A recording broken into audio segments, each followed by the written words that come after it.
So today I was sitting in the workshop working on some guns, repairing them, and also prepping some photos for an online auction. And I got in this Cub Scout knife that I had bought for my collection. I paid like $8 for it and then about $5 to ship it. And when I was looking at it, I was kind of thinking, and the conclusion I came to is if you have a pocket knife on you right now, you are one of the 1% that are actually prepared. And just having a pocket knife puts you so far ahead of 98% of people. Because if you think about it, nobody in a school can have a pocket knife.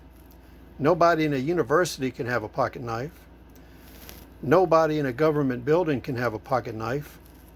Nobody flying can have a pocket knife. Most workplaces, employers forbid pocket knives unless it's for trade use.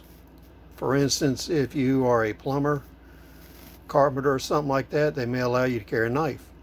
But the vast majority of employers won't even let you have a pocket knife.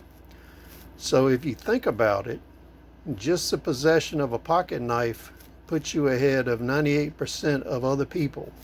And that's not a good thing. That just shows how unprepared the majority of the population is for reality. So please comment, rate, subscribe. We'll see you on the next video.